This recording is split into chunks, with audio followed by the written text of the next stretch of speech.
Assalamu alaikum wa rahmatullahi wa barakatuhu mes chers enfants. Bienvenue dans un nouvel épisode de notre série Ayat wa Hidayat, versets et guidance. Aujourd'hui, je vais vous raconter la suite de l'histoire de Surat Ash-Shams.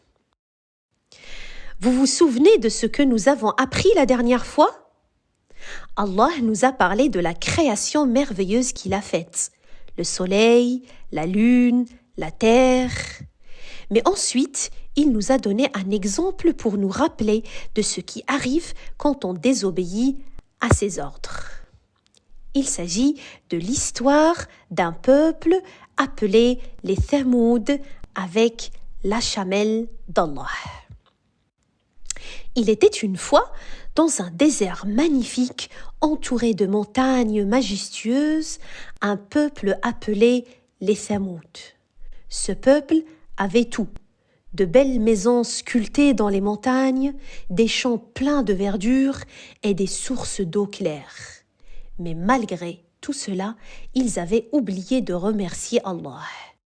Alors Allah subhanahu wa ta'ala leur envoya un prophète, Salih alayhi salam, pour leur rappeler de l'adorer. Salih alayhi salam leur parla avec douceur. Mes frères et sœurs, adorez Allah, le créateur de tout ce que vous voyez. Soyez bons et ne faites pas de mal. Mais certains parmi les Thamoud étaient fiers et arrogants.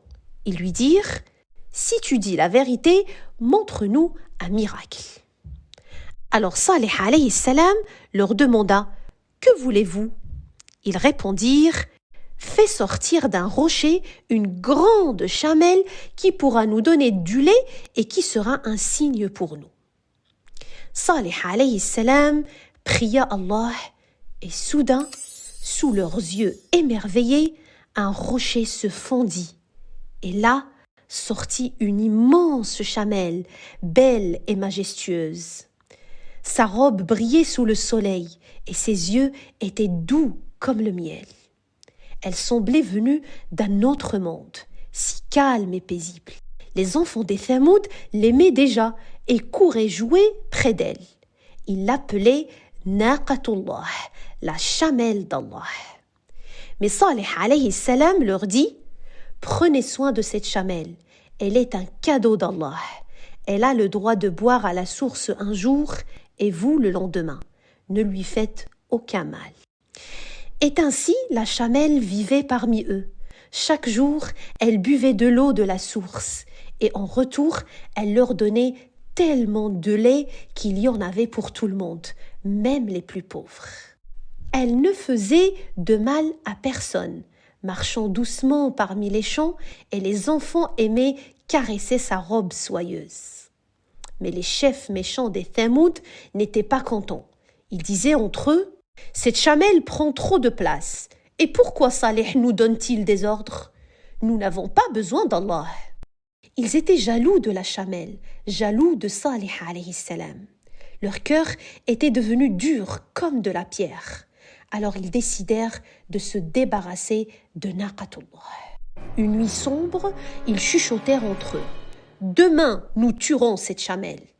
Le matin suivant, alors que la chamelle buvait tranquillement à la source, un homme cruel appelé Qudar ibn Sulaf s'approcha avec une arme.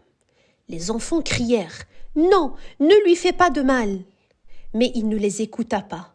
D'un coup, il blessa la chamelle et les autres méchants la tuèrent. La chamelle, dans son dernier souffle, leva la tête vers le ciel, comme pour se plaindre à Allah de ce qu'il lui avait fait.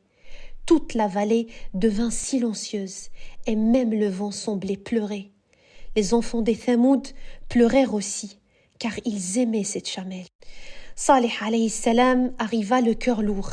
Il leur dit: vous avez tué la chamelle d'Allah, un signe pour vous. Maintenant, attendez le châtiment d'Allah. Vous avez 3 jours pour vous repentir. Mais les méchants rirent et se moquèrent. Ils disaient: rien ne nous arrivera, nous sommes trop forts. 3 jours passèrent, puis, un matin, un bruit effrayant descendit du ciel, si fort qu'il fit trembler les montagnes. Tout le peuple des Thamoud fut détruit, sauf Salih et ceux qui avaient cru en Allah. Les magnifiques maisons sculptées dans les montagnes étaient désormais vides, comme si personne n'y avait jamais vécu. Écoutez maintenant cette belle histoire dans les mots parfaits d'Allah. أعوذ بالله من الشيطان الرجيم كذبت ثمود بطغواها إذ انبعث أشقاها فقال لهم رسول الله ناقة الله وسقياها فكذبوه فعقروها فدمدم عليهم ربهم بذنبهم فسواها ولا يخاف عقباها صدق الله العظيم. N'oubliez pas, mes chers enfants, cette histoire est là pour nous rappeler que tout ce que Allah subhanahu wa ta'ala nous donne est une bénédiction et que nous devons en être reconnaissants. Je vous dis assalamu alaikum wa rahmatullahi wa barakatuhu et à très bientôt.